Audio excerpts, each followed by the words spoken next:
I'm doing good, guys. Dude, we're tripping out the internet right now. We are sharing a Google Hangout on StreamYard. We're doing it all for you. And I'm in this weird corner, so I'm not looking at my camera. It's weird. I'm used to looking at myself. You ever look at yourself in video? Nah, whatever. Woo, we got it. You talk, I talk. How's this work? Yo, what is going on? Feeling pretty good. About as good as I can be. Yeah. What's going on, guys? Can you hear me well? Is my mic working this time? Okay, great. Oh yeah. Oh, thank you. Thank you. I don't hear Dom. I'm just kidding. Yeah. It's like, oh fuck. I don't need to hear him anyway. Yeah. Good. Join the club.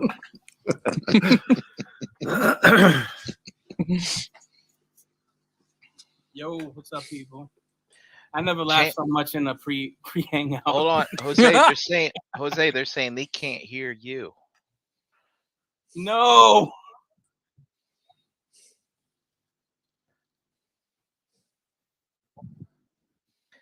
I can hear you. That's right. I can hear you.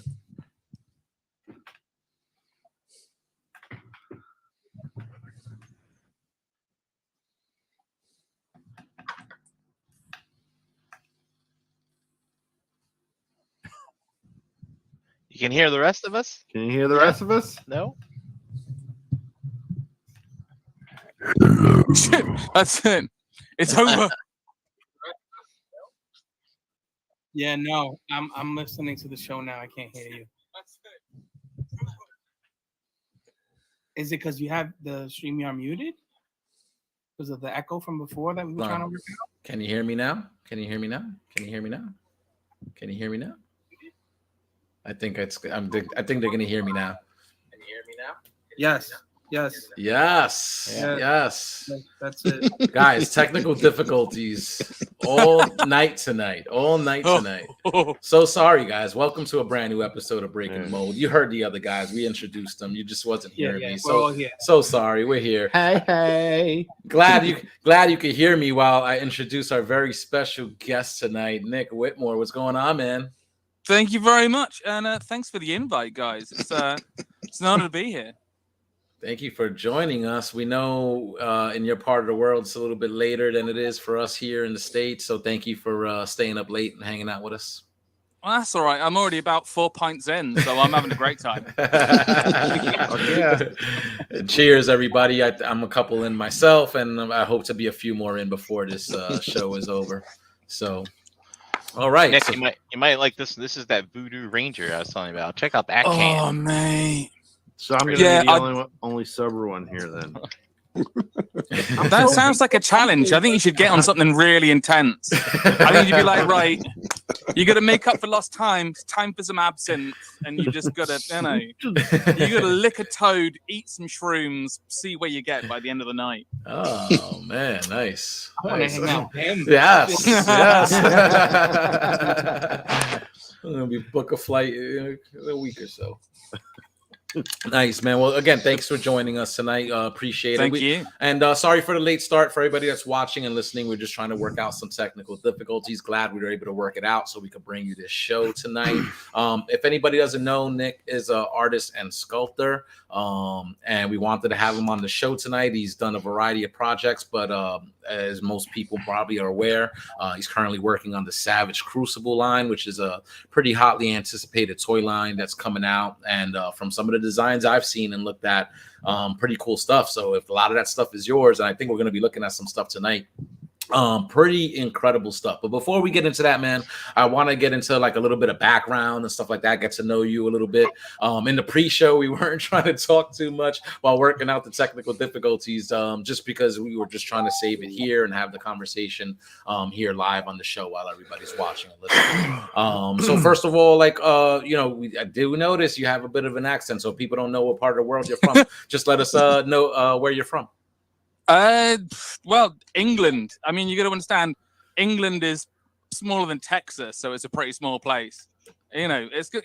It's got a lot of attitude for a small place, but yeah, just regular old boring ass England. I know. Like you talk to some dudes and they're like, "Oh, I'm a bit of this and a bit of that." I'm so jealous of that. I'm just like really basic English bitch. Not at all. Not at all. Not at all. Now, is it true that it's always overcast over there? It rains a lot. I don't know. That's kind of what I see sometimes. I wish I could say no, but today it has been overcast and rained. It's been shite. Okay. Nice, it was sunny as hell yesterday. It was really warm today. It was like that. You know when it's so warm, like your neck sweats and you move your head and you just hear it kind of go like, yeah. Yummy. It's been one of them kind of days. What are the seasons like for you over there? Like it's we're in the summer over here, really hot in a lot of places. Is it the same for you in your part of the world where you live? Yeah. Oh, mate, it is. I don't know if everyone's going to connect with this phrase, but it is hot as balls over here. Yes, it is like, mate, it's like you get in and the first thing you're gonna do is get a bit of tissue paper and wipe your ass, kind of weather it's. Oh yeah. It's yeah. Or if you're Dave, you take about 5 showers a day. You know what I'm saying, in this heat. He likes to shower, which is good. At least he's It's clean. more like 2 or 3. And I mean that makes one of us because.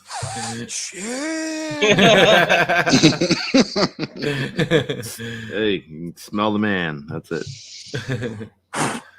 Nice. So, what are some of your favorite shows and or toys from like your childhood, growing up? Because I think it might play a role into like maybe what you do in life now and stuff like that. So, kind of want to know what is some of the stuff you were into back in the day. For sure. I mean, we're all kids of the 80s, so you had like Star Wars was a big one, Ninja Turtles was a big one, Transformers I had a few of. But for me, like G.I. Joe was the absolute shit.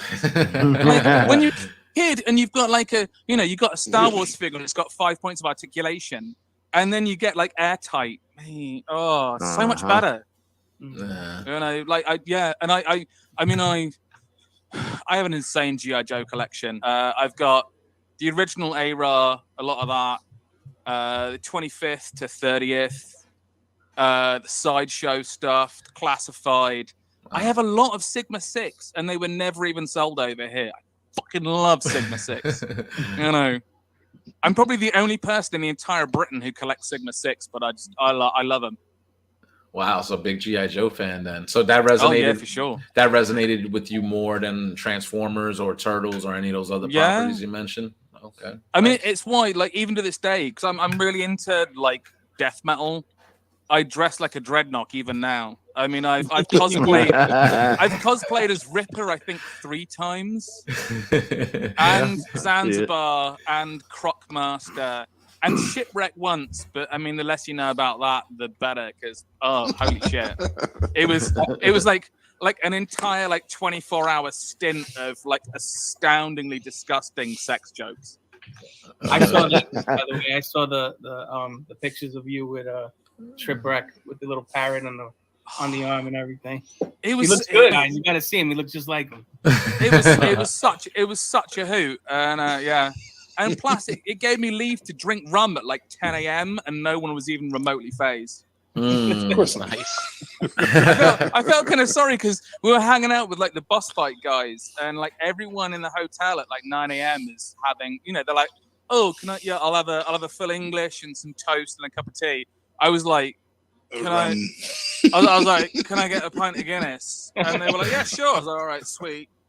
And Andrew Franks was like, everything I've heard about English people being alcoholics is entirely true. That's terrifying. I don't know. And so literally, pint of Guinness. I mean, the bar was open at 9 a.m. You can't blame me for that if the bar is open at 9 a.m. Hey. And then quick double measure of some Navy rum and ready to go. Well, usually we sometimes say that usually like levels you out after a night of drinking, and you might be feeling a little bit of a hangover. The next day, just hair have of the dog. Yeah, have another one, and what I'm saying, you'll level out. You level out. It'll work for about an hour and a half, and you'll feel all right. And then after about an hour and a half, you're gonna feel like dog shit. And your only option then is to either go and have a sleep or just get right back on it and drink as much as you can. You sound like you're speaking from experience. Oh yes. That's tomorrow for fucking tomorrow morning. Tomorrow morning's gonna suck, but you can't think about tomorrow. You got to think about tonight. Right. And you gotta drink some booze. You gotta lick a toad. You gotta eat some shrooms. You know. There you go. You got to write it out. So like I'll just write it out because if I'm drinking, like usually tonight, it's usually a work night. I'm on vacation, thankfully, so I don't have to worry about work tomorrow.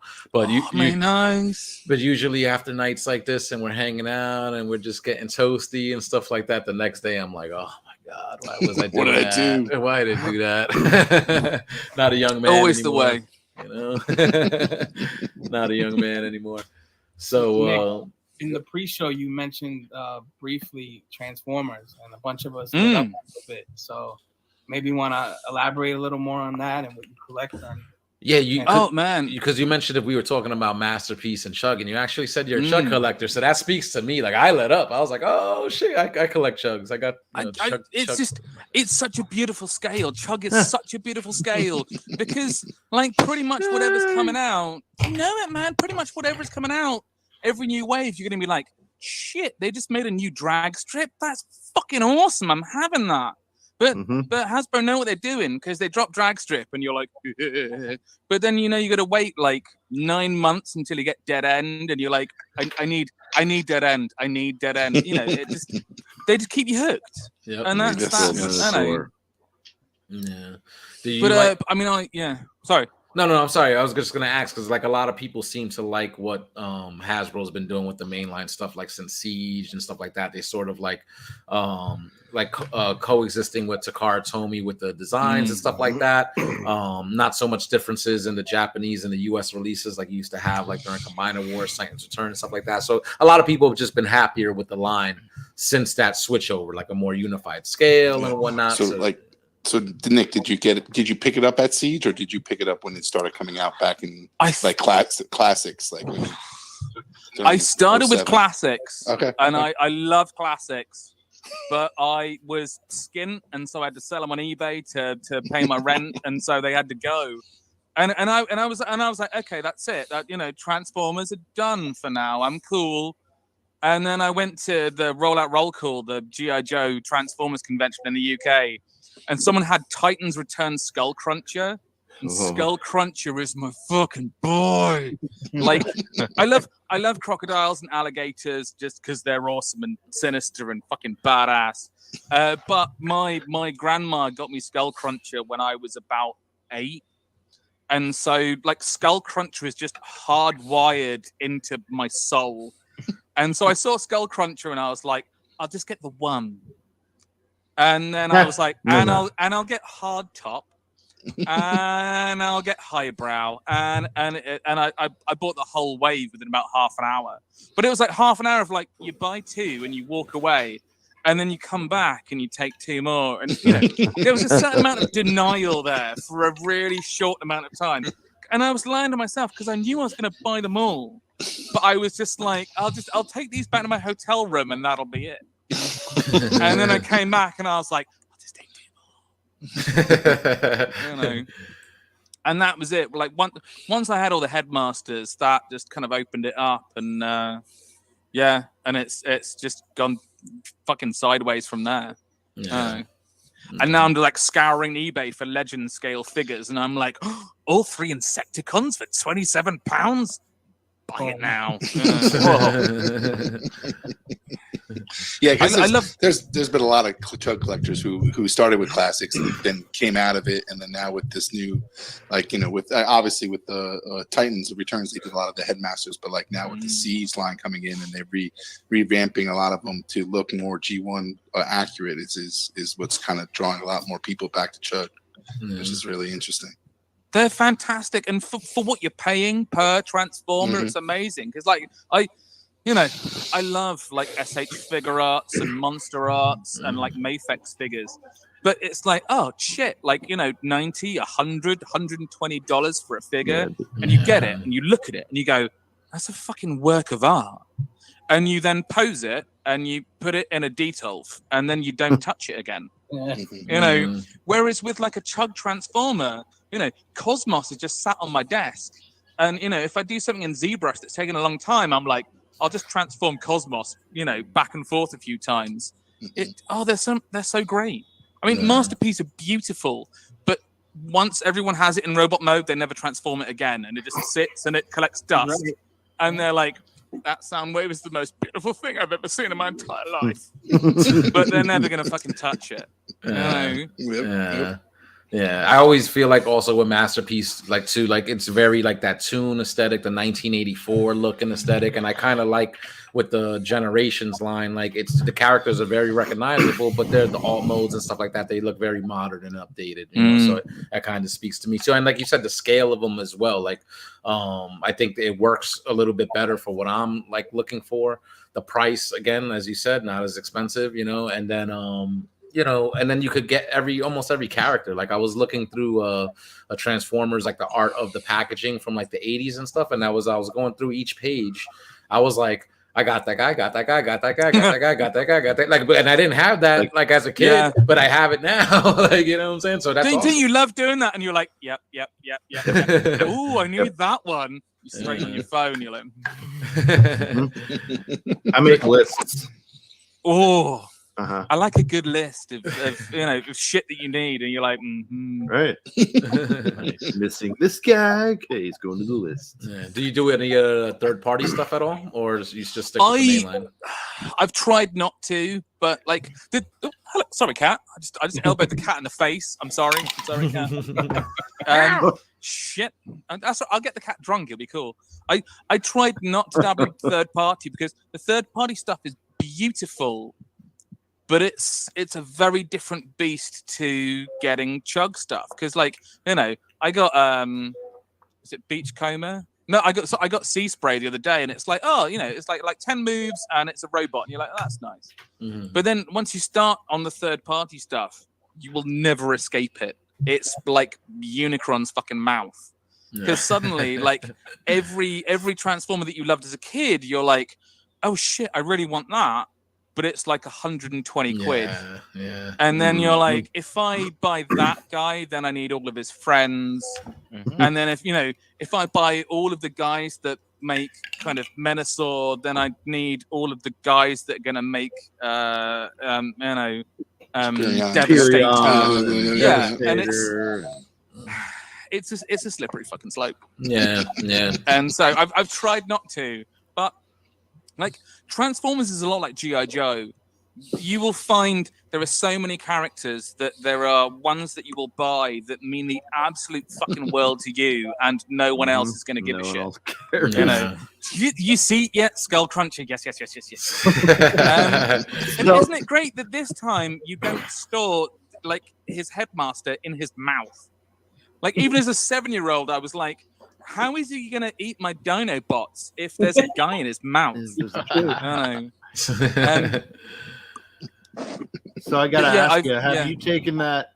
Have you replaced Fiona with Skull Cruncher for your Crocmaster? Not yet. I've yet to get a fucking sniff of Crocmaster. So he's only just arriving in the UK, and like which pains me because like I've cosplayed as Crocmaster. I really like Crocmaster, and it's this kind of thing where like he's starting to pop up and people posting pictures, and I'm like, congratulations for you. You know, and it's like you just got to like hit like on the picture and be like, oh, that's so cool. I know, great. But where the fuck's mine at? God damn it. Yeah, it's hard not to do that, you know, like especially now when you know people are like, hey, look, oh my Master Universe Origins Wonder has just turned up, and you're like, yeah, I don't know. It's like it's that thing. It's like being a kid. You want to be the first kid to get the new action figure, just to have it, you know. And just to post a picture in a Facebook group to piss everyone else off. That's it's a part of it. Nick, you bring up a good point. So you sound like you're an 80s kid just like us, right? So what kind of influences and stuff did you kind of take from the 80s that kind of influence your work, what you do now?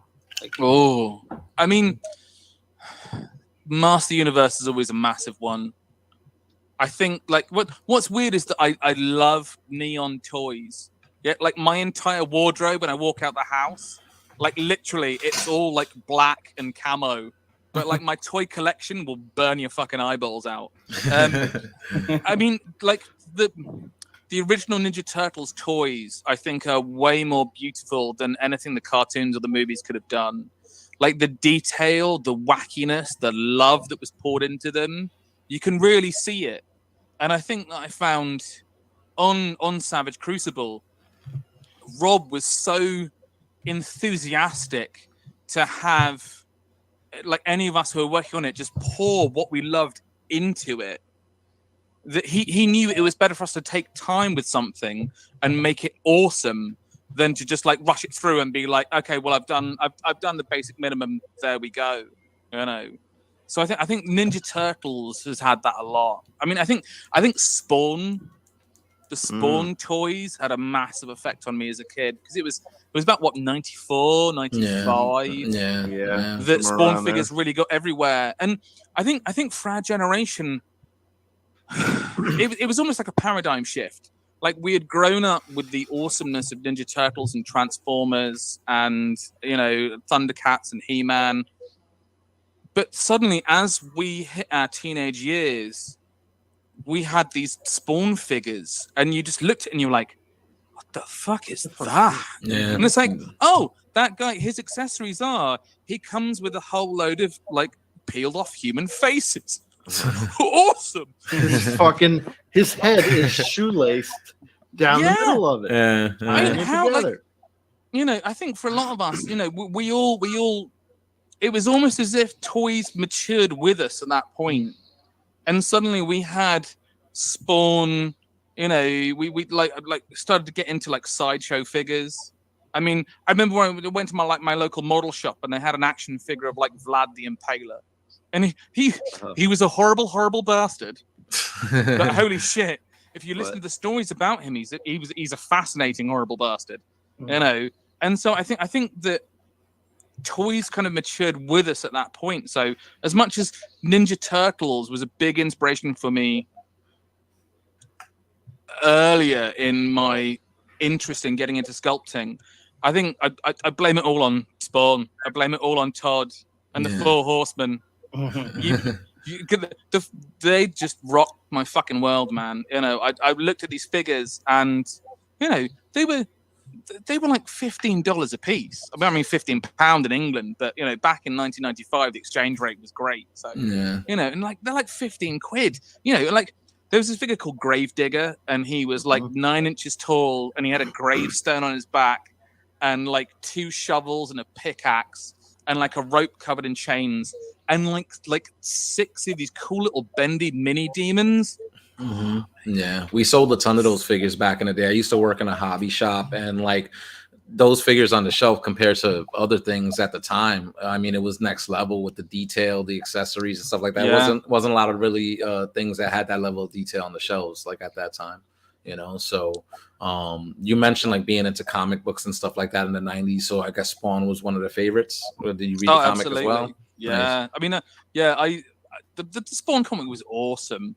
It was just like gratuitous and gross, and you know, I instantly loved it. You know. Yeah. Although the Max, I love the Max. Oh, nice. Yes. So my girl, when she did, her and our daughter just left to pick up bread or whatever, but she said, "I think this guy's your brother."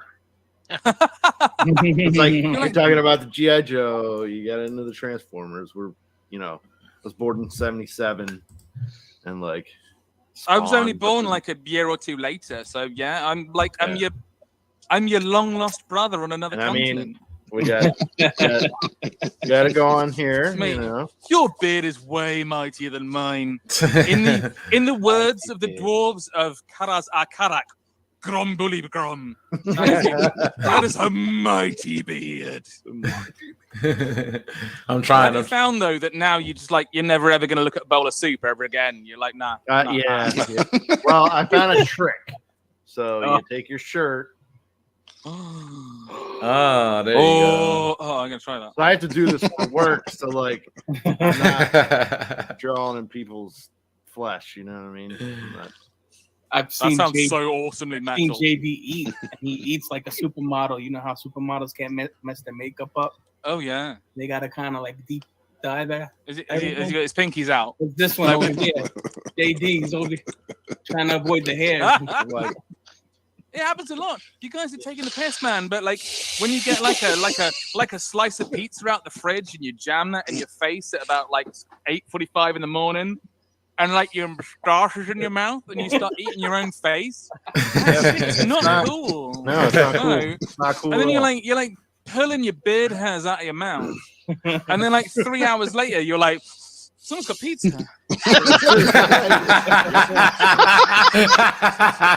You're like, I don't know who it is, but there's someone around here has got a shitload of like the Chipotle Tabasco, and I'm gonna find that shit. Oh,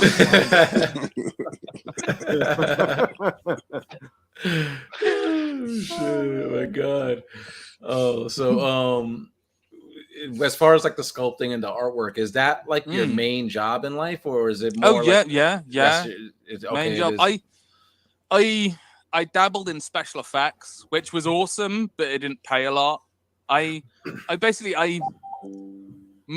cousin worked on a British TV series called Waking the Dead, which you will never have heard of because it never really did a lot outside of the UK. But basically, they've got me in as like an intern, and they blew their entire budget for a season on the first 2 episodes. At which point they were like, "Hey Nick, you like really gross, really creepy, really fucking disgusting shit. Can you make us some dead bodies?" I was like, 2 seconds. Yes, I can make some dead bodies. And I don't know. I the first one I made.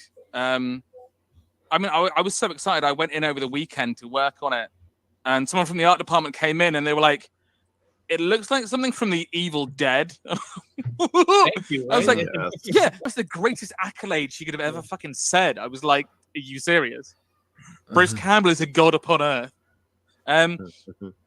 But like, special effects wasn't. I mean, I loved it, but I wasn't making enough money. And then I saw an advert online for someone needing Lord of the Rings figures sculpted, and I was like, and that was the beginning of where I'm at now. You know. Oh wow, nice. Wow. I really fucking love Lord of the Rings. We do too. Awesome. We do. I love yeah.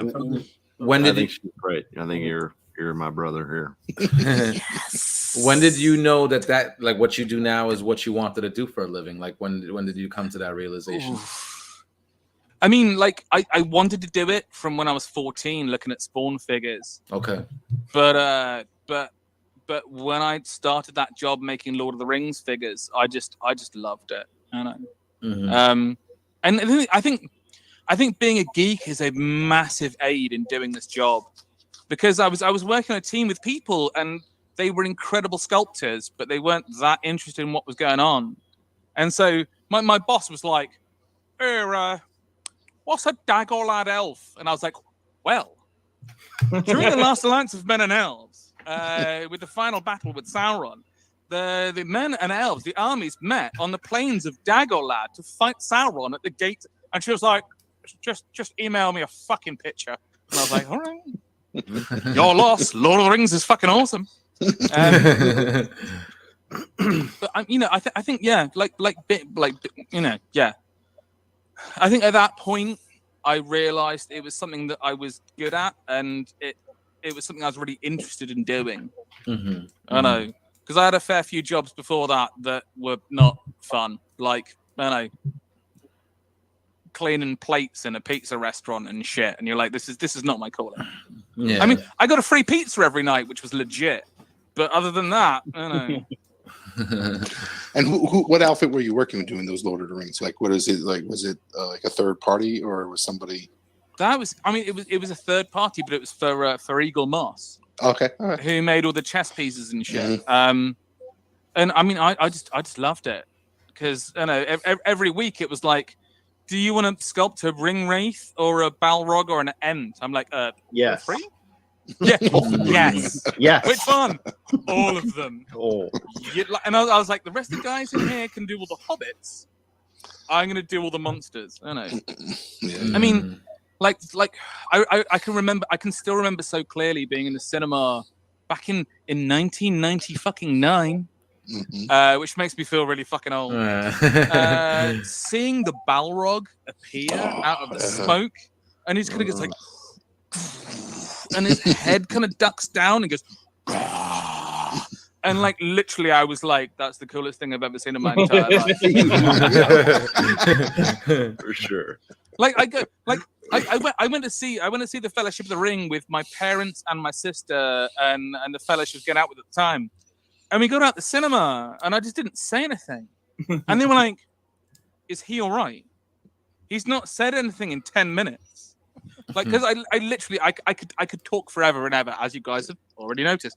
And like literally, they were like, "He's not said anything. Is he all right?" And then after 10 minutes, I was like, "Oh!" and then I was straight down Toys R Us to hit up the old Toy Biz line. Yeah. Oh my god, I have so many of those even now. Were you a fan of Lord of the Rings prior to the movie, or I'm ashamed to say, I had read through the first half of the Fellowship of the Ring, and it had gotten to the Council of Elrond, and it got to all the "this is Aragorn, son of Arathorn," and I was just like, boring. I mean, to be fair, I was like 15, and I had just found like Korn and Limp Bizkit and Cold Chamber, and so I needed instant gratification, and at that point, it was the book felt like a bit of a chore, which I'm absolutely fucking ashamed to say, because I now read it like every year. Yeah, but really? Wow. Yeah, but now I read it, and the Council of Elrond, I'm like, yeah, really, I mean, I love it, but I still find the Silmarillion. That's a mission. Oh, yeah. So I gave up on that a long time ago. Wait, plus it's all about the elves, and the elves fucking suck. You just can't read the names. What? No, like if it was all about the dwarves, I'd have read that shit 20 times. But it's all about the elves, and it's like the elves were so fair and magical, and they talked to the trees, and they sang to the swans, and like none of this is about drinking beer or eating red meat. You guys are losing me. You know, it's funny, Nick. I didn't really know anything about the Lord of the Rings, and I missed Fellowship of the Ring in the theater, so I had to watch it, on TV on demand. Yeah. And I remember watching it, and I'm loving it. Like, this is incredible. I had no idea that it was the first of 3 parts. So, like, I'm getting there for a point, and I'm like, you know what? How long have I been watching this movie? And I'm looking at it, and I'm like, come on, guys, you got to get to that mountain. Wrap this up. I was like, you guys are not going to make it. I'm going to go take a shit in a minute. Can you just wrap this up? And, It was like VHS. You're like, I'm not going to pause the VHS. It will fuck the tape up. But I was just like, I had no idea that there was 2 more parts afterwards. I was like, I don't know. It's like, are they going to the mountain? Are they going to Mount Doom? I don't know. It's like, maybe they're going to figure out another way. But this thing needs to wait fast. a year apiece for them. You're like, man.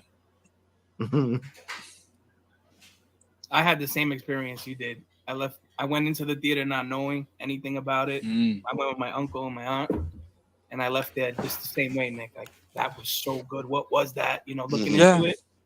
And then I had realized that there was a connection to the Hobbit book I had read in, I think, junior high school at the time. Yep, so I went back, here. read that, then read Lord of the Rings before the second movie. Oh, nice.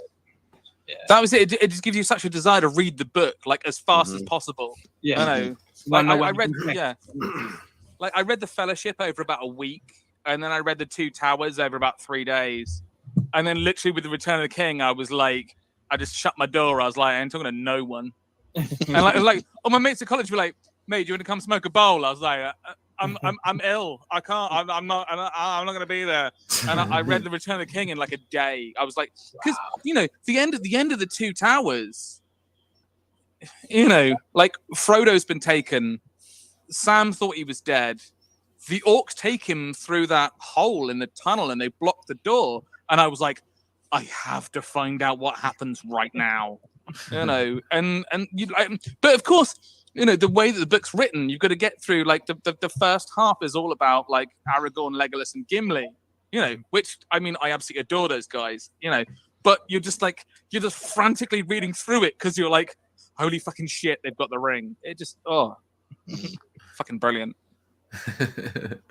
Nice. Beautiful stuff. Beautiful. Have you worked on any other toy lines that like we might not be aware of, like before moving on to what you're doing now with Savage Crucible? Oh man, I've worked on all kinds of stuff.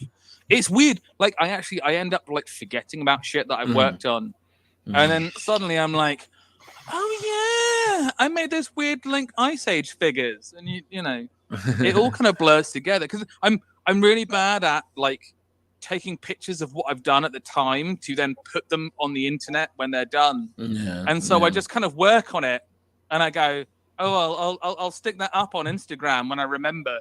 But it's like a year and a half later and you just entirely forget, I've worked on a lot of Harry Potter stuff. I think I've sculpted Dobby 3 times, which is ironic because I fucking hate Dobby. Fucking. So like retail like statues or figures. So pops hold on, I've sculpted Dobby 4 times.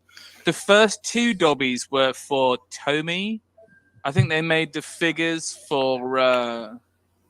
I think it was the Half-Blood Prince. Was it the one after that? I made the Dobby figure, but then we also made like a Dobby money bank, and if you put like a coin in, he beat himself in the face with a book. and they made it, and they were like, "Oh yeah, that's entirely cool." And then suddenly went, "Wait, is this going to make children think that they should hit themselves in the face with a book?" Oh god! And people absolutely. were like, and so I actually think it got pulled. Then I did Dobby for Eagle Moss, and then I did Dobby for Lego, and then I did Dobby for Eagle Moss, which is ironic because he's my least favorite character in Harry Potter. I'm not a really big Harry Potter fan, and he's like my least favorite character. Like I would just like I'd just give him like sweet chin music down a set of stairs, and I would have 0 kills. It fucked me off so much that he was like, Dobby will help Harry Potter. Dobby will frame Harry Potter for a series of crimes. Fucking.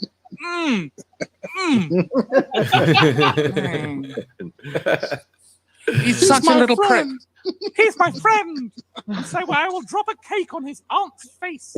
What a prick. That's for a sock, right? Just a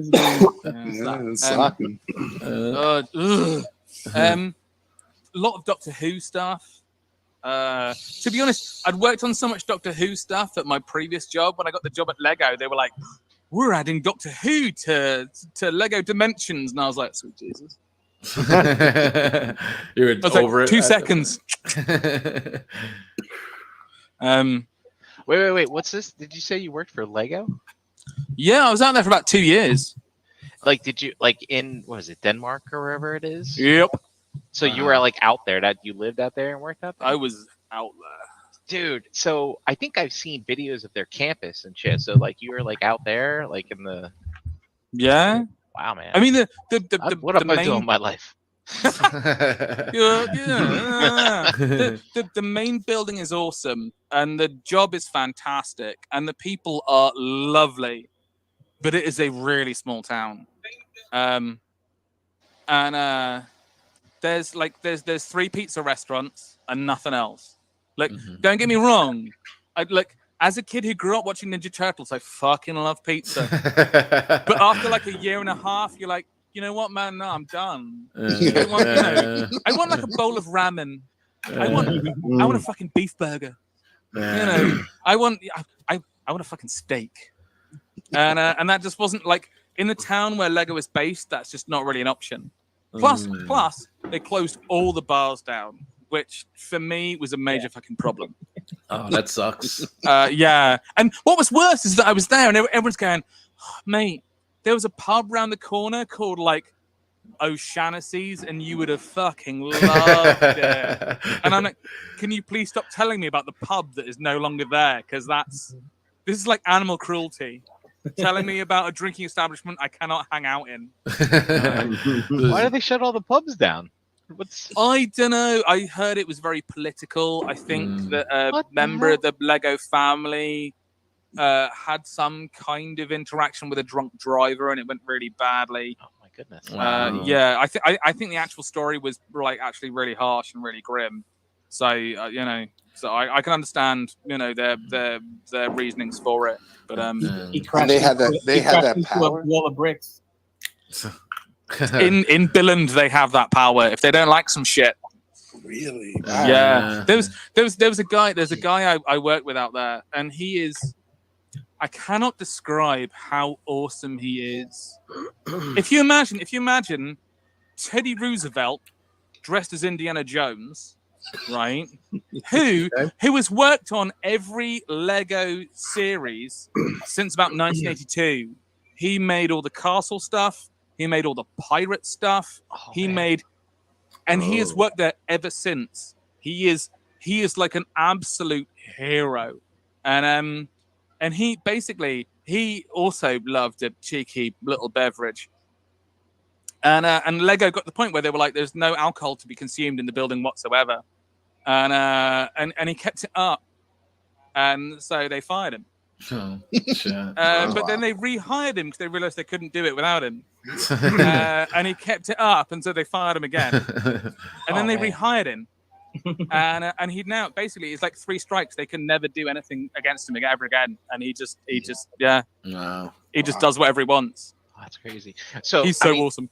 You weren't sculpting pieces there. Were you actually designing Oh sets? yeah. No. I was sculpting pieces. So okay. Weapons, armor, the occasional creature. It was funny. My boss came up to me and he went, you like pirates, right? I was like, mate, I love pirates. And he went, you like sharks, don't you? I was like, I love sharks. And he went, you like really gross undead stuff, don't you? I was like, I fucking love it. and he went, okay, can you please make the zombie shark with the Pirates of the Caribbean set? And I was like, oh shit! Wow. Yeah, that was awesome. I think my favorite was I made the Indoraptor for Jurassic World: Fallen Kingdom. Yeah. That's my baby. That's my wee baby. Wow, nice. Yeah, the Indoraptor was awesome because I fucking love dinosaurs. If you don't love dinosaurs, I don't think it's an issue. I think you just need to go and look at a lot more pictures of dinosaurs.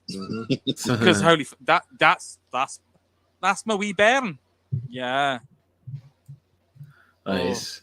When you're doing work like that, like for Lego or like for some of those other companies, like the Lord of the Rings stuff that you were sculpting, like is that like a collaborative thing that you're working with other artists, or are you like the sole person that's coming up with the look of the line and the figures? I mean, most of the time I'm the sole person.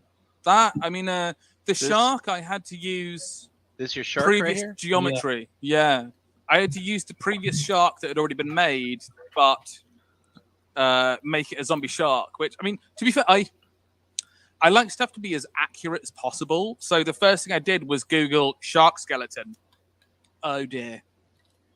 Because sharks, it's all cartilage. They basically have their mouth and then a spinal column, and that's it. But the Pirates of the Caribbean filmmakers had given them a bunch of ribs, just because otherwise it makes no sense cinematically. Yeah. But the Indoraptor, I mean, I had previous examples of dinosaurs that had been made, but it was up to me just to try and make it fit in with the rest of the line. Okay. So Nick, when you got the project for the Indoraptor for Jurassic Park, did they obviously showed that, like, you were the first to see what it looked like before it ever hit movies, right? It was like, this is what it looks like. Yeah. Wow. That's cool as shit. Because like it's awesome, but it's like a double-edged sword. Yeah, you want to say something, you can't. Exactly. Right? Well, because like seeing all the stuff beforehand, it feels like an absolute treat, but at the same time, because you've seen concept art or animatics or whatever, like like a year and a half before the movie comes out, you kind of go, oh, okay, yeah. Like my first day working at Lego, there was a massive glass display of all the sets that were going to be coming out for like the next 2 years, and then I saw that Ant-Man was going to become Giant Man, and I was like, that's awesome. But at the same time, when I'm in the cinema, I'm going to be like, yeah.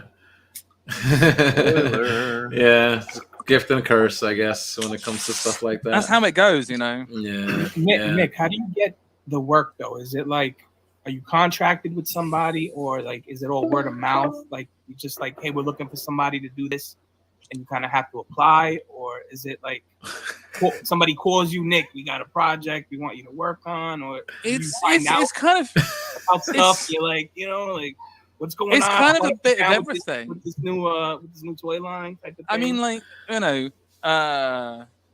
when did I leave Lego? About 4.5 years ago. At that point, you're sending emails out and sending people like your portfolio and trying to get work. But now by this point, I've got people messaging me and I'm like, I can't do it. I'm booked up, and they're like, how about next week? I'm like, I can't do it. I'm booked up. Because I mean, which is a very lucky place to be, But there's like, I have had 18 months of working on Savage Crucible stuff, which is just like the most awesome, gnarly dream job, And then I have someone message me and they're like, "Can you make us a bunch of skirts for these princesses?" I'm like, nah. And they're like, "What about next week?" Again, nah. Because like honestly, like this Savage Crucible gig has been like such an absolute dream. Because every new bit of artwork I get sent is some beautifully hideous monster, and you just go, okay. He is your loyal brother. Even the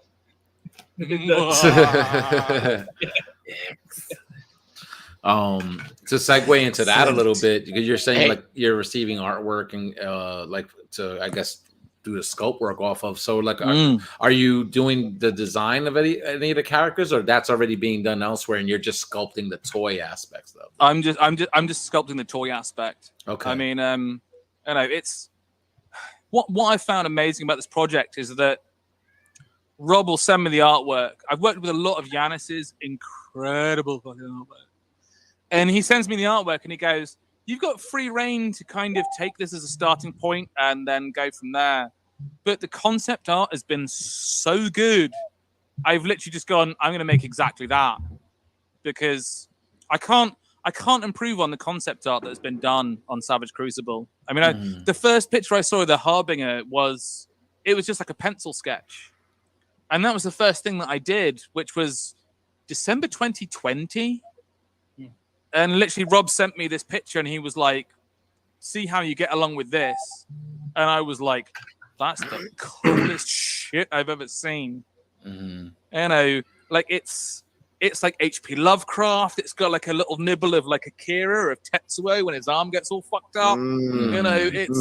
It's got a bit of D&D in there. And I was like, this is absolutely a dream gig. I was like, I have to just knock this shit out the park. I have to put every single fiber of my monster-loving fucking soul into this, to the point where I send pics to Rob and he goes, "Oh, holy shit, that's awesome." Which he did. But it's just, I'm like, there is so much awesome concept artwork on the website, and like you just see all of it. And as a sculptor, you go, I want to sculpt that, and I want to sculpt that, and I want to sculpt that, and I want to sculpt that, and I want, yeah. So I mean, yeah, I've been given free reign to change designs, but I've barely changed anything at all, just because the concept art is so fantastic. Yeah. If a giant hardback like coffee table book of Savage Crucible doesn't come out, I would be genuinely surprised, because it would be such a lovely thing to look at. Yeah. And is that or how? In my case, sorry. No, go ahead. I'm sorry. I was gonna say, or in my case, such a lovely thing to look at when I'm taking like a half-hour dump. Mate, I'm on there for like a half hour. Those are the best kind. Are they not? And I get like the Mark Belomo guides on like G.I. Joe or Transformers, and you just sit there thumbing through the pages, reading it, and and then you realize like your legs have gone numb and your butt doesn't work and shit, and you stand up and it's like being drunk but sober, and you can't walk in a straight line. Yeah, it really should be a coffee table book, because there is so much beautiful artwork. Nice. And is that how it also worked with your past projects and stuff? Like other people come up with the concept work, come up with how the figure works, and you're just creating the 3D like render of that, I guess. Most of the time, yeah. But I mean, like a lot of the work that I do, it's like, oh, here's pictures of, I don't know, whoever, Daniel Bryan. Here's pictures of, Sarah from Doctor Who, and it's just like a slavish recreation of photographs of an actor in costume. Okay. Which it's a wonderful challenge. I see sculpting a human likeness as like the pinnacle of sculpting. Like if you can sculpt a head and people go, oh holy shit, that's Gary Oldman, then you've done well. Yeah. But with Savage Crucible, like there's so much leeway for interpretation and embellishment. And I think that's one of the reasons that like Rob and I have clicked, is that I took the Harbinger artwork and I sculpted the figure, but then when I made the necklace and the staff, I was like, these are the only two parts that are unweathered because they've been made of gold, and gold is not affected by seawater. And he's like, okay, cool, and like everything that I've done for Savage Crucible, I've tried to. I start making like a headcanon for it as I work. So it's that kind of thing, like with the Paranoid, like the fish man. I was like, there can be no metal on him. Everything has to be shells or twine or bones, because that's where I see them coming from. They've come from a certain part of the ocean where they don't have access to that, which then also explains even more like the gold pendant and staff for the Harbinger, because either he's paid for them or he's had them made for him in a forge above the sea. Sorry, I'm a massive fucking nerd for this. That's not a. It's dope. Just proves that you're looking deeper into, well, if water's going to hit this, it's going to corrode it. So it's exactly going to be. You're looking at those realistic details of everything. I do, because like we're gonna lose this connection, guys. Yeah. So let's put a pin in this. We actually need to jump into another room, because this one ends automatically, believe it or not. Yeah, it's going to end in about 3 minutes. I think I started this meeting incorrectly. I should have chosen a different way. Yeah. So, Nick, in our chat, I have posted a new link.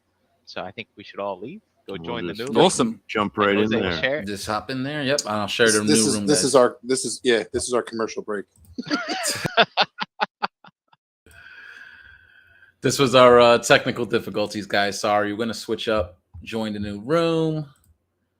We were trying to make this work on the pre-show and stuff like that. Just like, man, we were having audio difficulties, video difficulties, and this was the workaround. So thank you for dealing with this with us.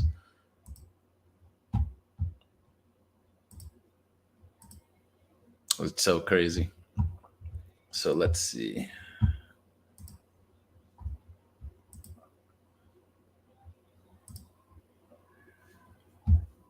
There we go.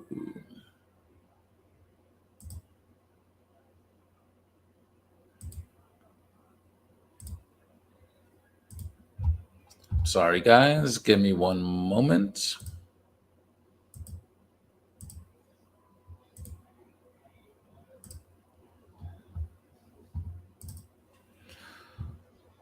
Oh, this is the same room. Sorry.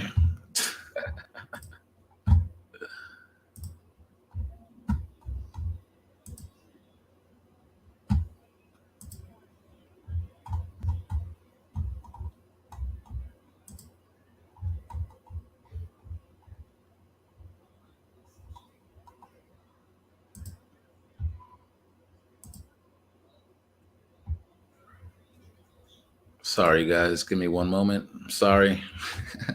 Trying to jump into the new room. Okay, now I think I got it.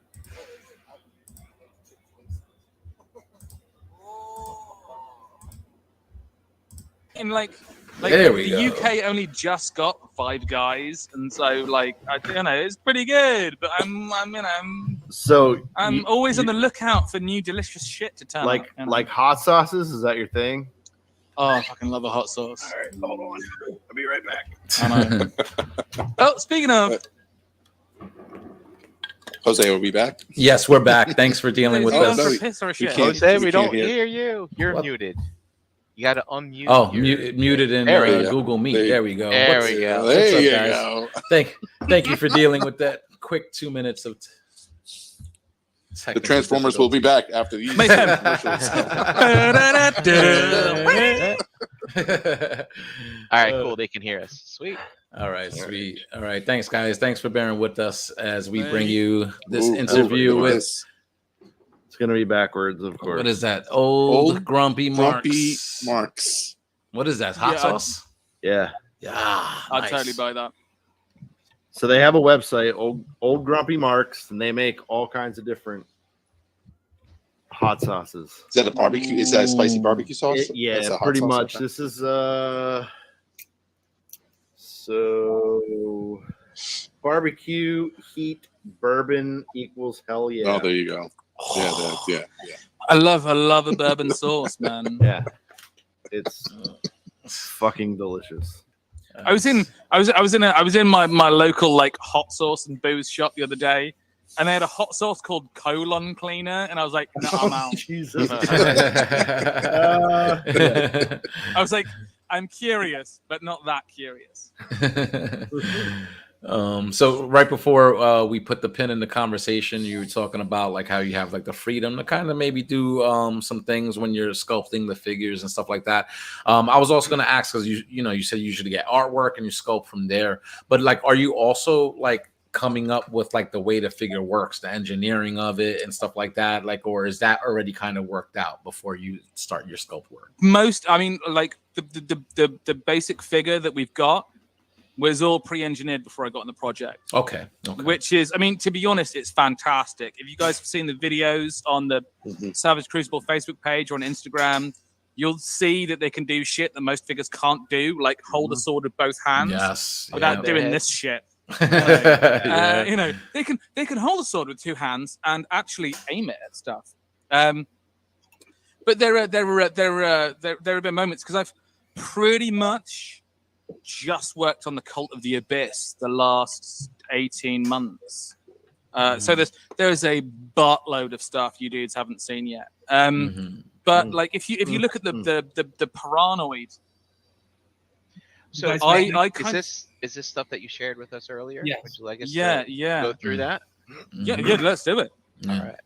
Because if you look at the Paranoid, I honestly, I don't think anyone's done this with neck articulation on a figure like this before. It's on like a barbell joint, I mean, which has been done before. But there's like a collar between the head and the torso that is almost free floating.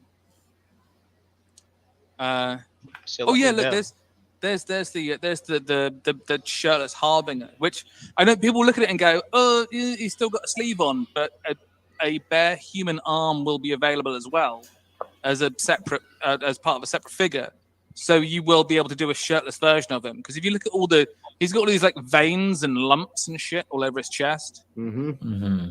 Super gross. I love it. Wow. So is there you say that it was a piranha something or other? Yeah, so there's like a fish man, It's the third character, Brian. Yeah, if you skip through a couple. Let me do this differently. I'm really annoyed because I had no to apologize. I had all the photos lined up in like a specific order, and then I sent them through Facebook, and Facebook just kind of went and sprayed them everywhere, and then chucked them back together. And I'm like, thanks a lot, fucking Zuckerberg, you ass hat. Jesus, fuck. Vomits them out in whatever order. Is this him? No, that's I did the body armor on that. The body itself, and I think the head was done by Arlen. And that head is just fucking lovely. It really is lovely. Is this the fish man? Yeah. That's the fish man! Oh, nice. Yeah, if you have a look, the second two sets of gills, he's got 3 sets of gills. The second 2 sets of gills are on like a floating kind of collar, which has got 2 pegs that hold it in place. So that if you tip the head, there you see. So if you turn the head left or right or up or down, that collar should work almost like some kind of hideous Lovecraftian accordion and move with the head so that it'll fill in the gap on one side but thin on the other side. So that, like, because sometimes you get a figure and you move the head and you just have like a massive fucking hole in them. Yeah. And you like, I mean, I know there's a lot of people who do action figure photography, and that's the kind of thing that will just kill it. Oh, yes, they're in line. So now, if you flip them back and forwards really fast, you can make them sing your favorite song. I was born in the cemetery. I need about 3 minutes. I want a fillet of fish. A fillet of fish sandwich.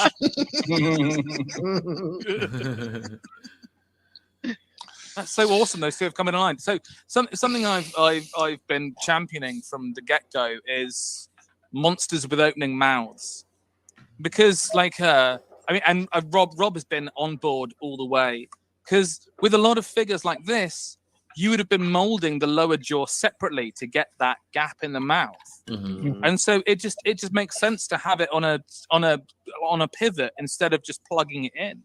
Because I bought like the new Master Universe Revelation Merman. His jaw is a separate piece, but it's on a peg, and they just glued it in. And you go, why? How have you denied me the ability to make Merman cuss everyone out? If you're making it a separate piece, you might as well make it articulated. Yeah. See, now with the like intricate I love the detail, like where you see, like we were saying, like there's the shells and the scales and the ropes. Like you see, like this guy built his armor with where he originated from. Like it's nothing like where it wouldn't make sense for this type of character. Yeah. It's great. It's just seeing Thank all that you. detail in there. Yeah. If you look at the belt buckle on his pelvis, that's part of a human pelvis. Oh shit! Oh yeah! Oh wow! Yeah. Oh, there's the coccyx. We call it the coccyx.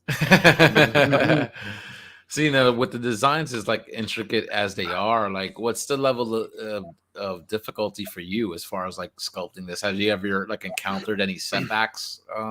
Like as far as your work when you get like a piece of artwork and you start your sculpting process? Not really a lot of setbacks. I mean, I think one of the problems I have is that I could spend forever working on these things, and so I have to try and kind of meter out the amount of time that I should take to do it, without just like taking the piss and Rob being like, "What the fuck are you doing? You've been working on this for 3 months." I all of the creatures of the abyss that I've worked on. I have tried to find textures that I can apply to their belts and to their armor and stuff like that come from sea creatures. So I have gone to Google and found a scan of shark skin, and I've taken it into Photoshop and I've like messed around with it for a while to then be able to use that to texture parts of it so that it's like a leather that these fish guys would have had access to. Talk to me about this. There's an interesting joint going on here in the shoulder. is it like a kind of like a built-in butterfly? I think we saw this on the Harbinger, maybe. Yeah, no, they've got the same shoulder joint. So he's got the regular ball joint, but he's got that kind of the Forward shoulder swivel, flex the forward swivel that like a lot of 1/6 scale figures have it, and the new G.I. Joe classifieds have it. So it really, really helps move the arm forwards to get some better positions out of it. Gotcha. Now, is this an alternate head, or is this like a helmet you can put on? That's the helmet, and it's made out of crab shells. So the top of it is a spider crab, and the sides of it is little cheek pieces are basically a crab's underside. So it's. Oh, right. I actually think looking at it, you stick your knife under there and you pull that out. That's it. Yeah. He's got two male, crab loins on his face, which, I mean, to be fair, in a battle situation, if someone was coming at me and he had like crab junk on his face, I'm going in the other direction now. I'm out. You guys brave. Talk to me about this. This is interesting. Is this is this like part of the grip where the weapon goes in, or? Yeah. So he's got webbed hands. Oh. And so when his hands are closed, the web is actually extending around whatever he's holding. Oh, that's very cool. Wow. Oh, nice. Are those hands actually articulated, or that's just the way like it looks? Just that's just how it looks. Yeah, They're like every figure in the line will have like pluggable, swappable hands. Yeah. They will all have grip hands and open hands to a certain degree. Nice. Oh, that does look incredible. So is it? So, I'm really yeah. Sorry. This is like your actual work, like on the computer and stuff like that, like your render. So you render this on the computer before you actually do something. So wait, so everything is done on the computer. Are you sculpting this like out of clay, or like what kind of materials do you use? Or not anymore. I mean, the industry has changed so much. 15 years ago, I was sculpting out of paraffin wax and epoxy putty. Okay. Which it's a beautiful way of sculpting, but I think that digitally sculpting is a lot more accurate. Okay. But also it's so much easier to work with, because where I used to work, you'd sculpt something out of wax, and then you'd make a silicon mold, and then you'd cast 3 or 4 of them, and then you'd sandpaper them and spray them with grey paint and clean them up and get a bit of filler, and you'd try and make them, decent enough to have a tool made from them. And then you'd put them in a box and get an international courier, and they'd send them for 2 weeks to get to the Far East. Whereas now, like everything being digital, I can sculpt that and I can email it to Dave Proctor or to Rob, and they can start working with it within 10 minutes of downloading it. Yeah, that's it. Sorry, quick question. The technicalness of the sculpting digitally. So when you're like scalping like this piece right here, I mean you're designing it, kind of like art, right? You're carving it and stuff. But like when you do it in the app, does it like tell you like what this depth is when you're doing this, or does it just figure that out on its own? Do you start off with a set of baselines for measurements and it automatically calculates it, or like I'm very curious. You've opened such a massive can of worms there. ZBrush is fantastic at making stuff look really nice. But measuring stuff in ZBrush is a colossal pain in the ass. And so it's this kind of thing where, because I was sent a previous figure, the base figure that I've been working on to use to make new figures, I know that they are, 6.5 inches tall, about between 6 and 7 inches tall. And so I then have to kind of gauge it and eyeball it when I work on it and be like, that's going to be about 1 mil thick. You can check it, but in ZBrush, it's a massive pain in the ass. So it tends to be, I will make like a ruler, like something of a specific dimension in another program. And then I can bring that in and be like, okay, that is 0.8 millimeters thick. which is our minimum thickness for molding stuff. Gotcha. And then I can move that around and be like, okay, that bit's thick enough, that bit's not thick enough. It's it's a bit of a faff, but it's got to be done because otherwise, if this shit can't be molded, then you're fucked. No, Nick. In the application, are you molding are you sculpting this?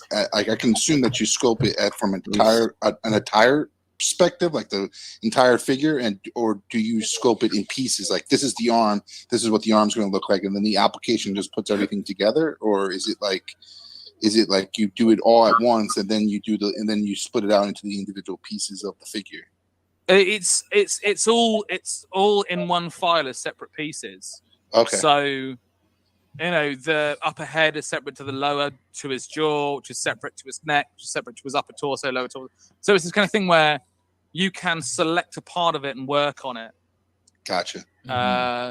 Because it's a much better way of working. Because otherwise, if you have a solid figure and you sculpt it really nicely, and then you chop it up, you're going to have loads of gaps where made where you articulated it, and then you're going to fill all that detail in again. So it's So you're sculpting this based on the parameters of the figure itself. Like, so here, this is what a basic arm looks like. So I'm going to take that basic arm and start sculpting whatever the character is, and then you sculpt each individual piece of that base figure, and then basically the application itself will piece it together to a final piece like that, and you can make alterations here and there. So all those separate elements are in one file, and so you can just work on each bit as you need to go. I mean, what's fantastic is that the entire Savage Crucible line is all based on one basic body buck, which means that when someone gets them, they can just boil and pop bits as much as they like to make new stuff. Yes. Which is awesome because it's. I mean, I think it's something that Rob saw a lot, in the Mythic Legions groups, and which is why he, I think why he's done so well with MAFC is that the desire to customize figures is so strong with so many people that was one of the core principles that he started making the line with. He was like, these things have to be customizable, like from the get-go. You have to just be able to just pop this dude apart in 3 minutes and swap everything about and see what you come up with. That's great. Yeah. Are there? You sent us some other ones. Is there another one you'd like to talk about next? If you, I'm going. If you scroll through a couple, there's. Oh, go back one. Go back two. Oh, there's a close-up of the body armor, which was okay. So, this is Lee's super freaking awesome sculpt of a lizard, which I didn't sculpt that at all, but I just thought you guys would love to see a close-up of it. Yeah, because the scales. It's such a lovely sculpt. That's and like what is that in Elder Scrolls? It's like reminds me so much of the lizard people in Elder Scrolls. I was once a man. Once a man. We're calling them Lemurians, which is like another nod back to Lovecraft, but also like the Hollow Earth theory and all those kinds of awesome kind of things. So obviously, like, you're a fan of this type of of aesthetics and stuff like that, right? Like you mentioned about like loving what you do, right? Like, because obviously, like, you love what you do. It kind of feels less like work and not like a chore or whatever. Like, so like stuff like this. Is this something that you find enjoyable, like with your work, or Absolutely. Like over my 14 years of doing this gig, 15 years of doing this gig. I've had to do all kinds of stuff that wasn't, really awesome. I had to make like Sugar Babes and JLS dolls, and it's like, as someone who listens to like Viking death metal, having to make an action figure Harry Styles, you're like, what am I doing? Yeah. So when Rob got in contact with me, which is all thanks to Dave Proctor, he sent me like an image of the Harbinger, and he was like, "Would you be interested in doing stuff like this?" And I had to like really calmly reply. I had to take like 20 minutes to not just be like, "Holy fucking shit, dude!" Like, yeah, that's fine. I'll pay you to do this. I was like, I have to take the time.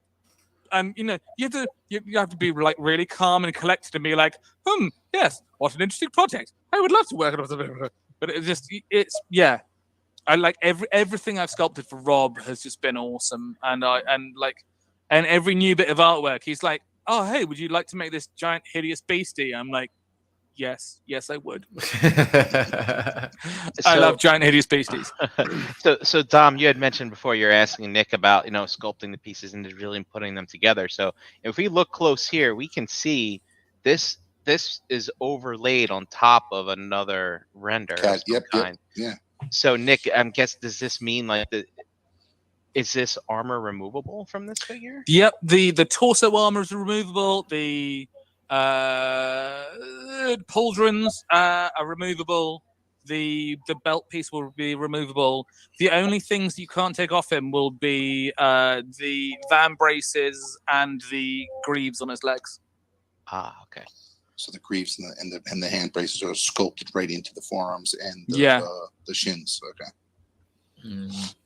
Cool. Which is great. Like I just love the detail, all the little bullet, like the piercing holes and like everything's just great. Like it just fits that type of detail. And then like I remember talking with Rob, like the coloring, putting color to this is going to be like fun in itself, because just creating the colors and just making this thing colorful, like you said, like you can have your day and just blow this out of the water with all the, like, especially sea creatures, like the hues and the vibrant 90 colors and things that you can do with all the armor is just going to be amazing. They're going to take paint so well, because I've seen a couple of paint masters and a couple of like test paints, and they just look phenomenal. I'm going all in on this Kickstarter. Like as soon as it drops, I'm like, I've been like throwing a whole bunch of Rob's Bunny back at and being like, I want everything. I want everything. Even this figure with the alternate head, everything. I know. Like this, there's so much stuff that I've worked on over the years, and I just kind of go, okay, that's it, whatever. But with this, I'm in on this toy line from the ground up. I want a figure of everything. Yeah. And I'm also a little bit of an army builder, so I'm going to need multiples of a few of them. So yeah. And that's where I'm at with it, like classified. I'm like, 4 Alley Vipers is cool. 4 Bats is cool. 4 Cobra Troopers. I was going to ask like how many 6 or 7 would be better. We start putting logic into it, and you're like, they're evil mutant fish people from the abyss, so they're not going to work in regular regiments. So, like, even numbers aren't going to work. So maybe 7. 7 could work. By 7. You're not 7 of me. By 7 fishmen. By 10. Nick, I was kind of curious too. So when you sculpt this stuff digitally, is it all in grayscale, or does you find that does it help you if you sculpt it in color, like to get an idea of how you want to go with the aesthetic or anything like that? I mean, with ZBrush, you can work in pretty much whatever you want, but I find working in grayscale a really good way of going. Gray is a great color for seeing details. Okay. It's a great way of getting a bit of a balance between light and dark. But ZBrush has a whole series of different material settings, so you can have it slightly more reflective, slightly less reflective. They've got a shitload of material settings that I have never used, and I imagine no one has ever used. It's like, oh, here, brilliant chrome, and you're like, that's actually going to make my work a shitload harder. So I'm never going to use that ever. Thanks, guys. I appreciate the thousands of man hours that went into replicating this material, I'm never going to use it. I've heard ZBrush used many times talking to people who sculpt digitally and stuff. Is that the main tool, or are there like major competitors to that? Or ZBrush is, I mean, what's fantastic about ZBrush is that it's incredibly versatile. It can make fucking beautiful looking stuff, and once you buy it, you've bought it, and you don't have to pay for any updates. Oh, wow. Like literally, once you buy ZBrush, that's it. You're in the old Zeebly Beebles family forever. Yeah. You know, whereas I used to use a previous program called Freeform, and it to buy like the haptic robot arm to use it was about 20 grand. To buy the software was like another 30 grand or something. And then you had to pay like 3 or 4 grand a year just for like upkeep, so that if you broke some shit, and it's like I can't, but 99% of people can't afford that. Yeah, you know. Whereas you get ZBrush, and it's about $900, and it is just the industry standard. Yeah, that's look, fishy sword. Learning it is it's a pretty. I found one. Curve. I found one for the iPad. It's called Forger. Oh, that's cool. Works pretty well. Oh, I like that.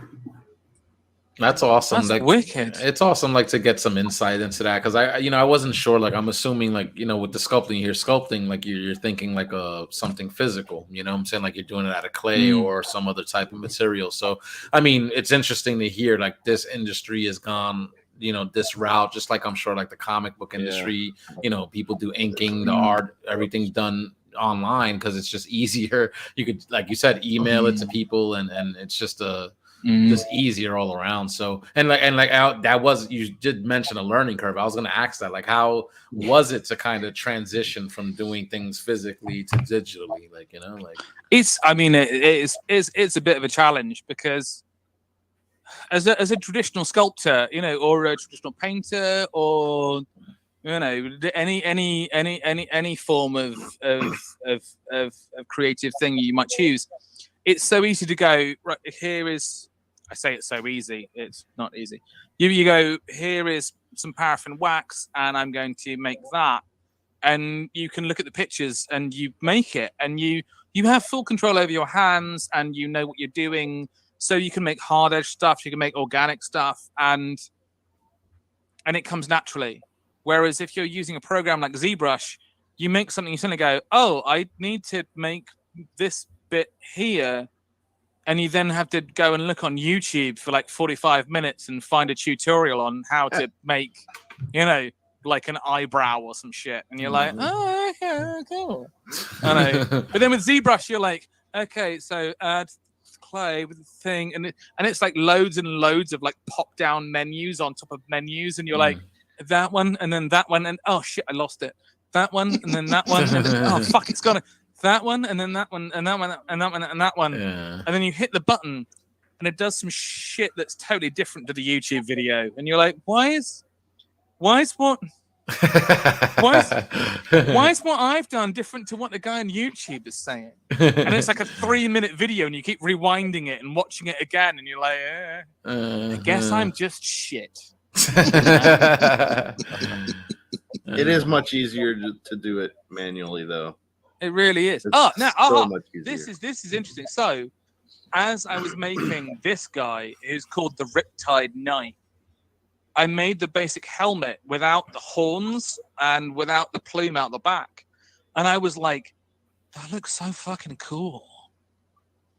At which point, I said to Rob, I was like, look, there might be a way that we can make the basic head and then have the 2 massive horns be a clip-on element on the back.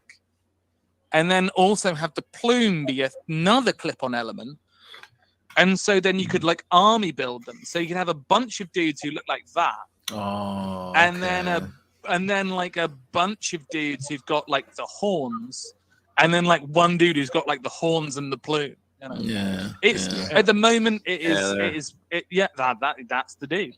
At the moment, it is very much like, hey, man, wouldn't it be cool if we did this kind of thing? So we need to look at it and make sure that we've got like the tolerances to get the plastic and the molds to make it work.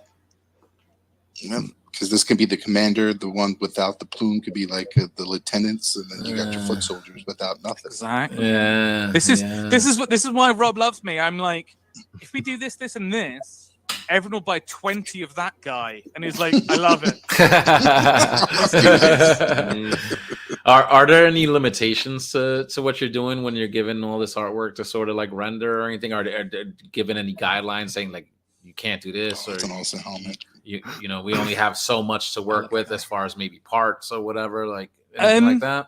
Not really. I mean, I've done so much work for other people, and they go, what you've done is very nice, but can you kind of backfill it and fill all of that in and destroy all those details and just make it like a blob? Yeah. Whereas with Rob, he's just like, dude, go nuts. Okay. And I'm like, this is gonna be like 20 pieces. He's like, it's awesome, let's do it. Yeah, I feel like you're answering a nice question, because I was always wanting to know how much pushback does a sculptor get or a designer get in regards to like, because obviously every little detail that you're building here, obviously costs a little bit more. And from a budget perspective, if someone's looking to keep the money at a certain cost, adding more detail or adding more sculpt or adding more a more specific design of a figure where you could have a butterfly or a double jointed elbow or something like that. They're like, oh, that's not going to cut it in our budget. We can't do it.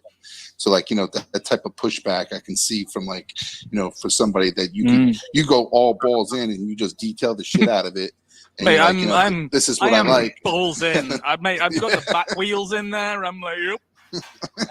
So, and then I can see, I'm assuming you had those types of conversations where they'll say, I'll dull this detail down or remove this, Oh yeah, for sure. All that type of thing. Okay. Yeah.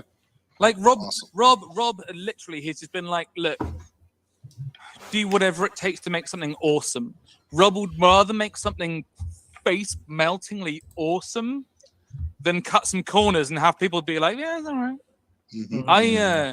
I did a gig last year for not last year, the year before, for and I'm not gonna name who it was, but like an internationally famous massive company. And I was like, look, if you give me 3 days, I can make something really nice. If you give me 2 days, I can make something decent. If you give me 1 day, then I can basically do just about what you need. And they took about 2 weeks. And they came back. This is an internationally recognized company who, like, anyone around the world would recognize what they do. And they came back and they went, "You've got 8 hours," and it's like, wow, okay, you guys are literally making Hollywood movies, and you want me to do this shit in 8 hours? Damn. Whereas Rob's the opposite. Rob is just like, just do whatever is in your heart to make the most awesomely gnarly shit. Yeah. And he just lets you run with it. Like, so perfect example. If you go back one picture, if you zoom in on that a bit, so the brief was, you got the beak. It's just there's the beak, and inside the beak is a radula, which is basically like an octopus has like a barbed tongue that can drill through crab shells. Really fucking terrifying things. And so, the artwork just, was just like an open handful of tentacles. And then I was like, hey, Rob, wouldn't it be cool if there's like a beak in the middle with a radula? Rob was like, dude, do it. Because as terrifying as it would be, should you be, a rogue or a paladin or whoever, and you're on some magical journey to stop the giant evil bad guys who are associated with a giant monster squid lizard man. If you get in there and the Harbinger grabs you by the head, and right in the middle of all of these disgusting cold tentacles that are wrapping themselves around your face and pulling your eyeballs out, there's like a razor sharp beak with like a murderous drill in the middle. It's just like an extra level of like hideous awesomeness. Yeah. It's wild. So, like, the head, how long would you say that takes you to sculpt? Oh, the head on its own was about 3 or 4 days. I got a bit carried away with it. I mean, the horns were an absolute bastard. They really were. Yeah. I know, but it'll be worth it because this is the kind of figure that someone's going to get on their shelf, and they're going to be like, "Wow, okay, who's going to get eaten by the giant tentacled monster, evil summoning guy?" Like, I hate to say it, but it's the kind of thing where people are going to, as soon as people get these figures, they're going to be like, "All right, time for a bit of toy photography. Who's going to get eaten? Who's going to get eaten?" And they're going to be like, yeah, Duke. I'm sorry, Duke, but yeah. Flint might dodge it, but Duke, you're going to get your face ripped off by a squid man. I'm sorry. Yeah, these designs and sculpts and the functionality of the figures themselves. When we had Robert on, like he gave us a lot of details with like how it's going to work, and super exciting, like to look forward to, with the articulation and just the level of detail of the figures. It's incredible. This is his arm. This this is his arm. Yep. That's like so he's got an open hand, and then he's got a coiled up hand holding the staff. So okay, if you want him to have the staff in the left hand, or the left hand or the right. By the way, I'm dyslexic and a little bit drunk. The left hand or the right hand, you can do that. But I mean, the giant murderous open tentacle hand is so gloriously hideous. I love it. Just Hey Nick, is there anything you can tell us about the the actual line coming out, or? I honestly I don't know dates. I just know it's like soon. At the moment we're just kind of we're going through each of the 6 figures that are going to be part of the Kickstarter, and Rob is going, okay, well, we've got this figure, we've got 3 heads, we've got 2 sets of armor. I need 2 more heads and another set of armor, and then park that character onto the next one. So the amount of stuff that is going to be available for the first 6 figures on Kickstarter is going to be pretty astounding. Yeah. I mean, Rob's mentioned previously multiple heads and head packs and accessory packs and weapon packs, armor packs. Yeah. So we are just trying to compile it down to 6 figures that are going to be those 6 that are going to start it all off, but then also have everything that we need to make various versions of those figures. Yeah. So yeah, it's going to be a pretty impressive Kickstarter, but as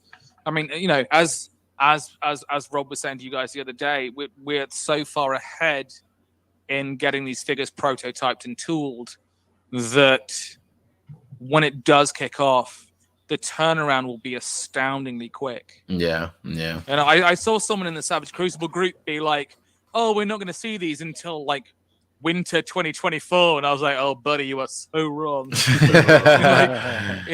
These things.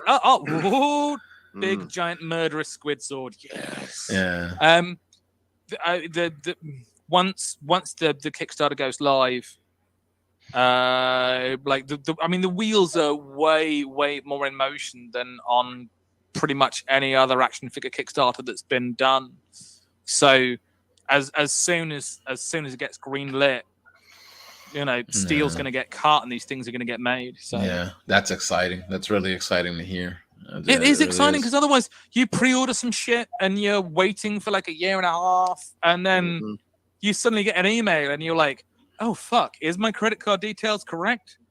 Do I still live at that address?" Oh, shit. And you're then getting a massive flap. So yeah, the turnaround on these is going to be insanely quick. Yeah. Awesome. That's awesome. Yeah, I'm excited. Yeah, it's really cool. Super excited.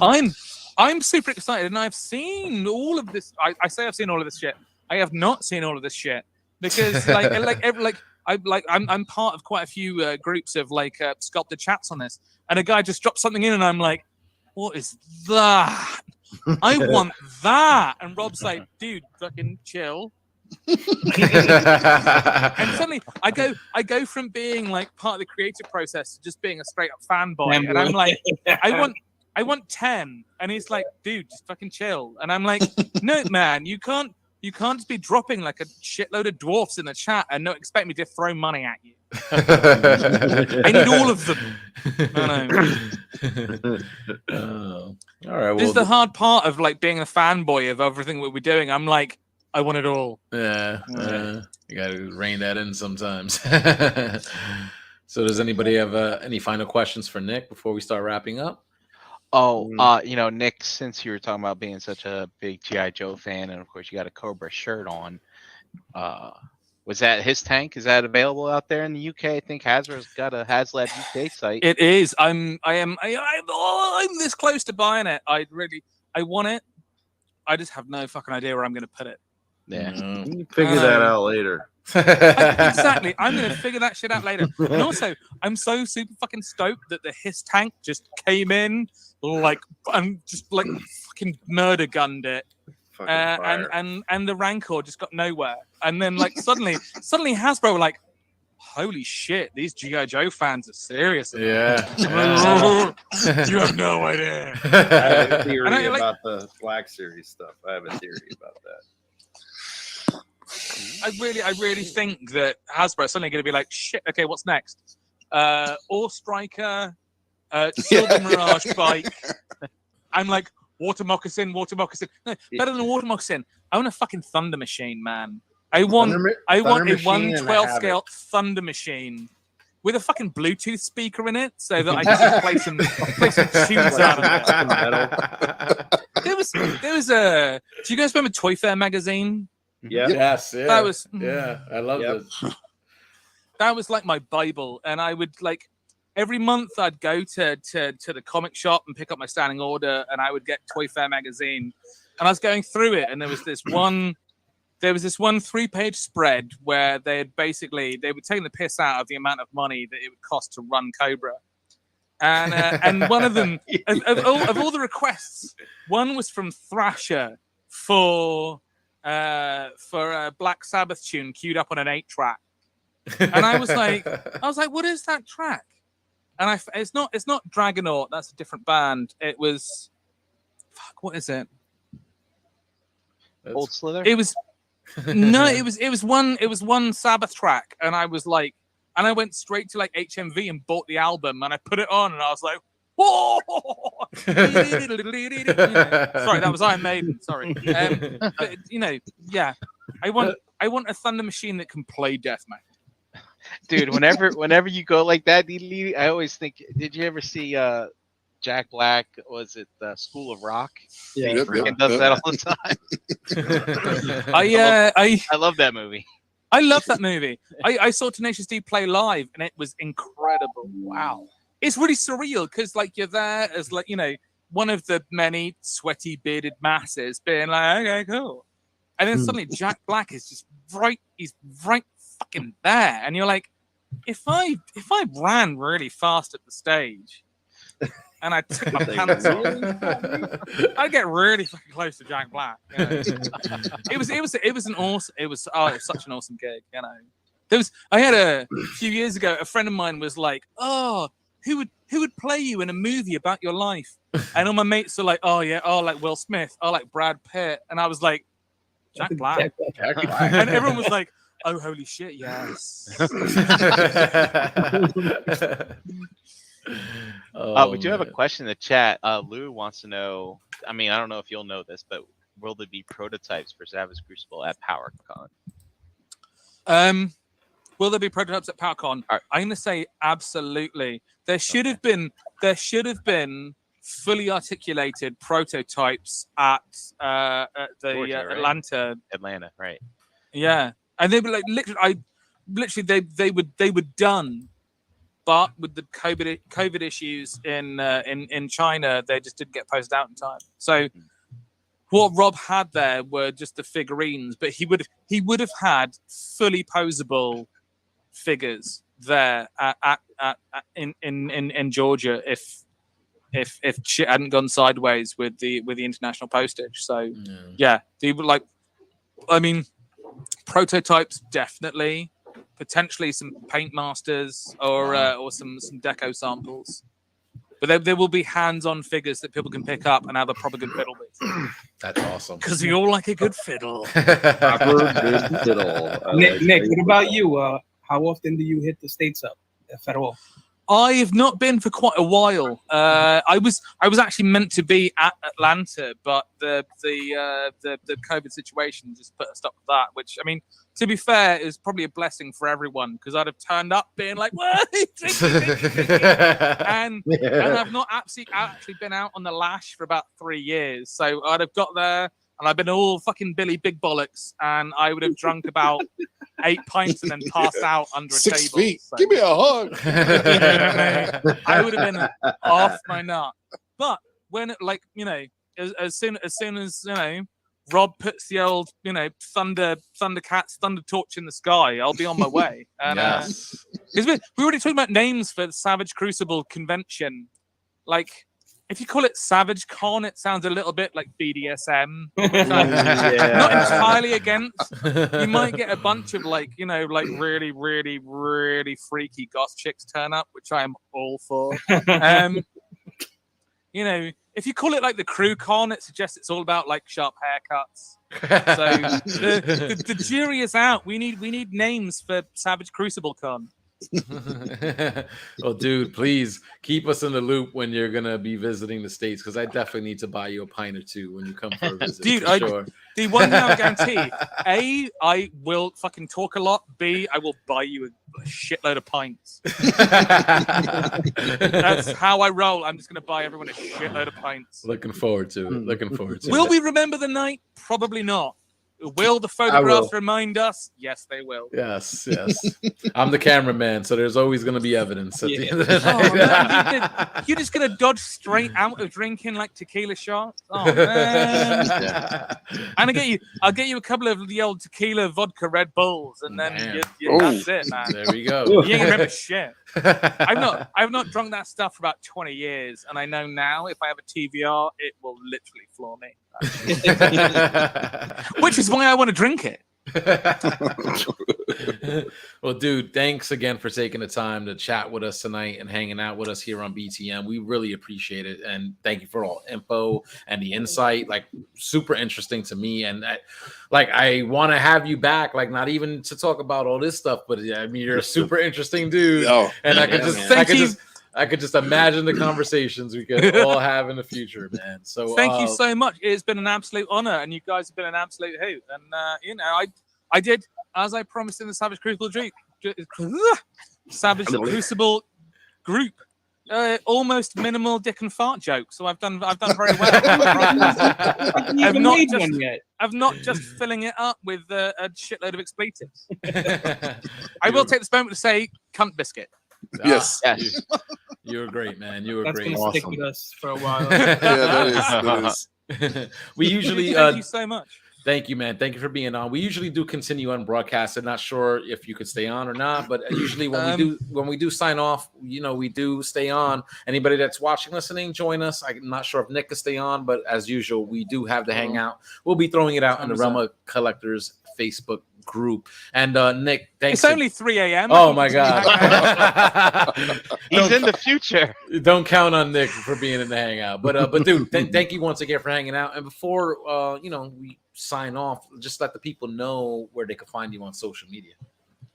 I'm on Facebook. It's mostly like memes about death metal and rampant socialism. I am on Instagram on Geist Wolf Nick, which basically just means Ghost Wolf because it sounds cool, but I never update it because I'm really fucking lazy. So yeah, find me on Instagram. I will not update shit for about a year, and then it'll just be like 150 photos all at once. Man. But follow Savage Crucible because they will be far better at showing you what's coming out than I ever will. There is so much more to see of this line. There is so much more awesome shit that I've made that I've been told I can't talk about. Literally, I sent Rob like a list of shit today. I was like, "Can I talk about this, and this?" And he was like, "No. Honestly, no. He's like, if you do that, people are then just going to be private messaging me asking when they can buy it. fucking none of it. But listen, you heard it here. There's more to look forward to, and Nick, we'll definitely have you back. For a future discussion and stuff. It would be an honor whenever you are available. So thank you so much. And hopefully sometime soon I can fly over. We can all meet up, eat a shitload of chicken wings, and drink some beer. Yes. All right, man. That is great. All right, let's go around the yard real quick. Get some where you at. So we'll call it a night. Energon Addict. I'll start with you, brother. Find me here on Tuesdays, David Clone in the Facebook groups, and Energon Addict on Instagram. Right. Pigment Surgery. Pigment Surgery, Instagram, Xbox Live, and you could probably find me there on Facebook too. Various nights of the week on this channel. Shelf Gravy. It's not a Shelf Gravy week, so next week. Gravy's next week. Nope. All right. Thanks, dude. Brink. At Brinkalizer on Instagram. Here on various shows on this very channel. Tomorrow we have Figga Bangin'. That's right. Sounds like something like Nick. Figga Bangin'. Figga Bangin'. No, Ace on our team. He's he picks a figure that he gets recently, and we talk about it and we mess with it. Nice. Usually of a robot nature. Yes. I have I can no understand idea. that robots are fucking awesome, man. That's right. I have no idea what he has planned for this week, so it'll be a big surprise. We'll tune in tomorrow. The live figure review. Yes. Yeah. We'll tune in tomorrow. Find out what the mystery figure is. All right, Dom. You can find me here Tuesday nights with you guys and on Facebook, Dominic Grasso. So check it out. Thank you, man. Thank you. And I'm Harrican BX. You can find me on Facebook, Twitter, Instagram. Check out ETR on Mondays on this very channel, 8 p.m. and Verbally Challenge on all audio platforms. Nick, thanks again for joining us. You can find Thank you so much. Geiswolf. It's been an absolute honor. Awesome. Geiswolf Nick on Instagram. Cheers, I found dudes. them earlier. So just check the Realm of Collectors on Instagram. You can find his information as well as Savage Crucible. And thank you for showing off what you did tonight and Thank you the so much. information. Thank you so much. Find me on PlayStation, and we can go fuck up a bunch of teenagers on Fortnite, because that shit is such a. All Mate, right. after like Call of Duty, you get on Fortnite and you're like, apow, apow, apow, apow, apow, apow, apow, apow, apow. And you're like, oh, I won again. All right. And Chat Squad, thank you for hanging out tonight. We love and appreciate you guys. As Brink said, Figure Banging tomorrow night on this channel. And don't forget to check out a brand new episode of the Realm Hatton Project this Friday, 9 p.m. on this very channel as well. Thank you guys. Have a great night. Stay safe. We'll be back next week with a new episode. So until then, take care, stay safe, and peace out. Doodles. Doodles. Doodles. Say it with me now. Realm.